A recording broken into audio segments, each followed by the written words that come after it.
El viento cortante de enero azotaba las calles de Valencia, mientras Marta apretaba su abrigo contra el cuerpo. Había terminado otro agotador turno doble en el Hospital La Fe, donde trabajaba como enfermera desde hacía 7 años. Sus pasos resonaban en el pavimento mojado mientras cruzaba la Plaza de la Virgen, tomando un atajo hacia su pequeño apartamento en el barrio del Carmen. El salario de enfermera en el sistema público apenas cubría el alquiler y las facturas. Carmen había aprendido a vivir con lo justo, pero últimamente las cosas se habían complicado aún más con la subida de precios. Sus pensamientos vagaban entre facturas pendientes cuando un sonido interrumpió el silencio de la noche. Un llanto, débil, pero inconfundible. Marta se detuvo, girando la cabeza para determinar su origen. Venía de un banco cercano, parcialmente cubierto por las ramas de un naranjo. Se acercó con cautela y lo que encontró le cortó la respiración. Un bebé apenas cubierto con una manta fina, temblando en el frío invernal. «Dios mío», exclamó Marta, quitándose inmediatamente su abrigo para envolver a la pequeña criatura. La niña no tendría más de 6 meses. Sus ojos grandes y oscuros miraron a Carmen con una mezcla de miedo y esperanza que le atravesó el corazón. Marta buscó alrededor, esperando encontrar a alguien, pero la plaza estaba desierta. Tomó su teléfono para llamar a emergencias, pero algo la detuvo. Como enfermera de pediatría, había visto demasiados niños perdidos en el sistema, rebotando de un centro de acogida a otro. «Tranquila, pequeña», susurró mientras las lágrimas se agolpaban en sus ojos. «No voy a dejarte». Esa noche cambió todo. Marta contactó con servicios sociales, pero en lugar de entregar a la niña, solicitó la custodia temporal. Para su sorpresa, su experiencia como enfermera pediátrica jugó a su favor. 3 semanas después, la pequeña Valeria, como decidió llamarla, dormía en una cuna improvisada en su modesto apartamento, mientras Marta iniciaba el tortuoso proceso de adopción. A kilómetros de distancia, en un ático de lujo con vistas al puerto deportivo, Gabriel Montero repasaba contratos hasta altas horas de la madrugada. A sus 35 años, se había convertido en uno de los empresarios más exitosos del sector tecnológico español.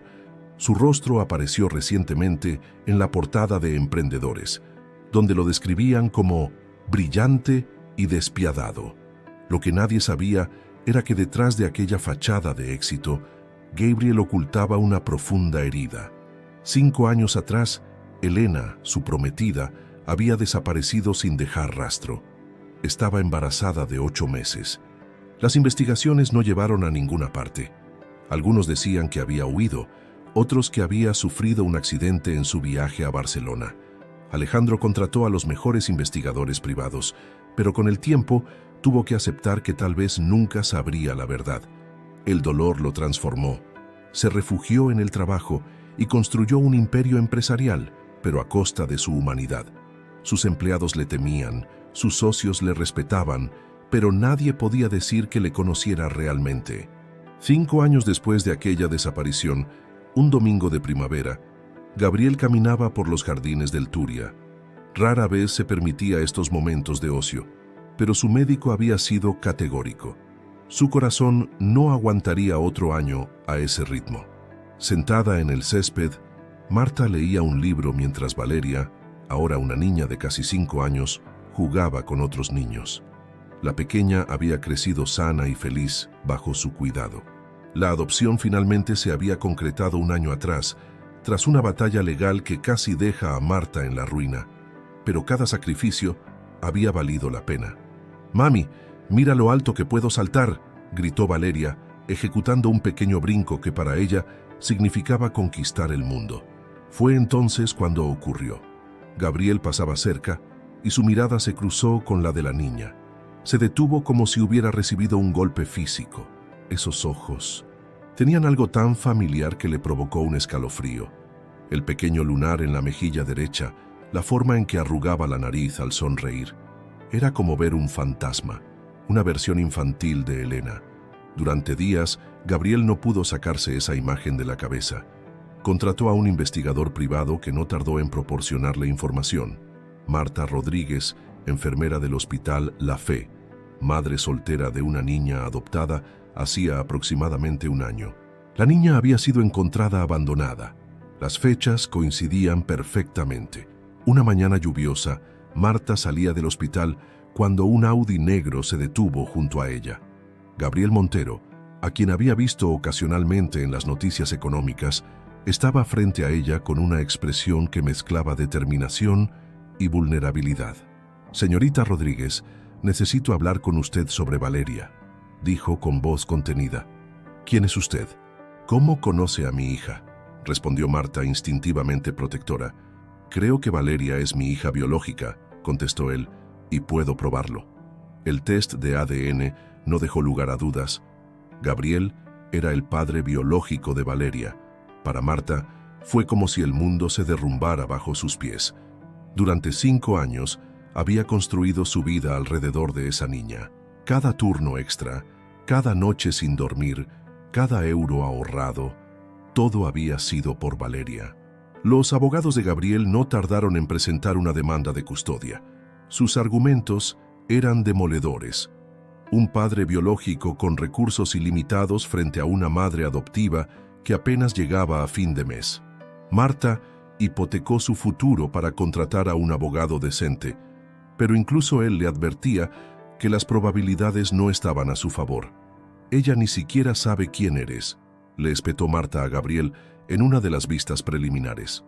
«¿Crees que el dinero puede comprar 5 años de abrazos, de cuentos antes de dormir, de fiebres y pesadillas?» Él la miró con frialdad. «No elegí perderme esos 5 años, me los arrebataron». La jueza estableció un régimen de visitas mientras se resolvía el caso. Para Valeria, quien no entendía por qué de repente tenía que pasar los fines de semana con un desconocido, fue confuso y aterrador. «¿Por qué tengo que ir con ese señor, mami?», preguntaba, aferrándose a la mano de Marta cada vez que Gabriel venía a recogerla. Marta trataba de explicarle con palabras que una niña de 5 años pudiera entender, pero ¿cómo explicar algo que ni ella misma aceptaba? Gabriel, por su parte, se encontró completamente perdido ante esta niña que técnicamente era suya, pero que lo miraba como a un extraño. Sus mansiones, sus coches de lujo, incluso el pequeño pony que compró especialmente para ella, no conseguían derribar la barrera invisible entre ambos. Una tarde, mientras revisaba los dibujos que Valeria había hecho en su casa, encontró uno que lo dejó sin aliento. Una figura femenina con un gran corazón rojo que ocupaba casi todo el papel. «Mamá», rezaba el título con letras torcidas e infantiles. Algo se quebró dentro de Gabriel. Por primera vez desde que comenzó aquella batalla, se preguntó si estaba haciendo lo correcto. La situación dio un giro dramático cuando, una noche, Marta recibió una llamada de la niñera de Gabriel.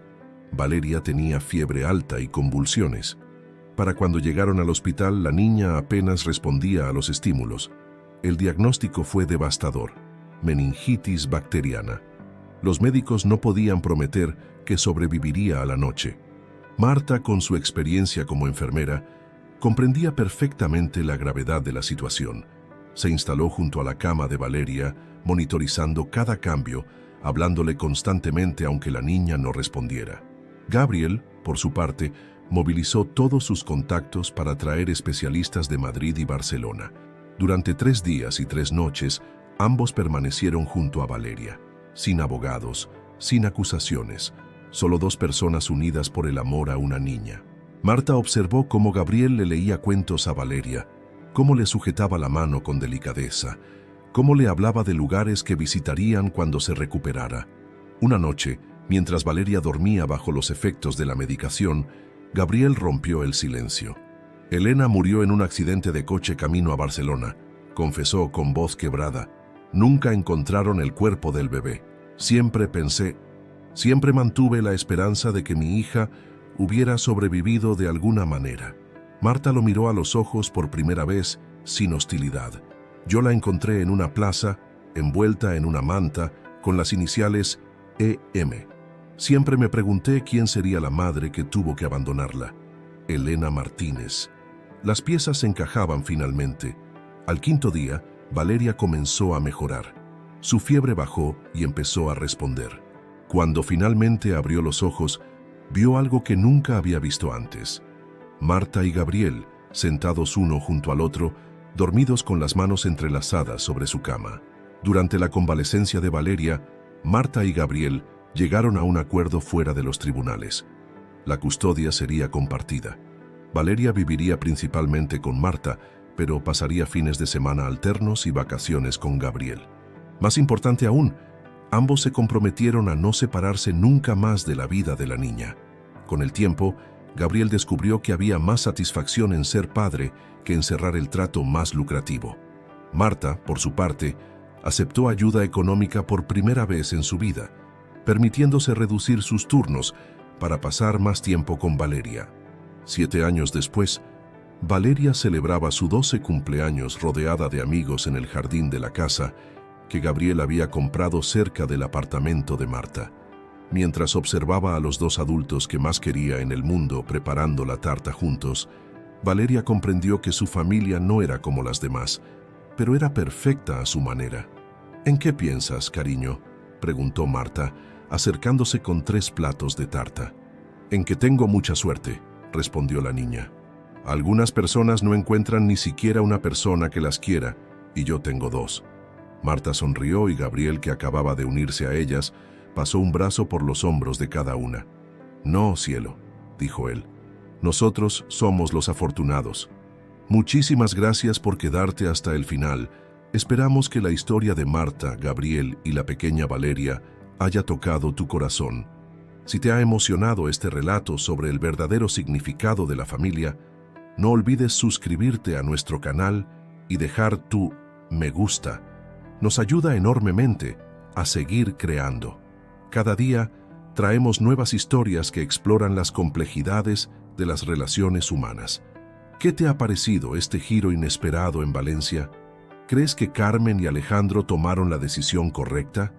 Cuéntanos tu opinión en los comentarios. Mañana volvemos con otra historia que te hará reflexionar sobre el poder del amor y el perdón. Hasta entonces.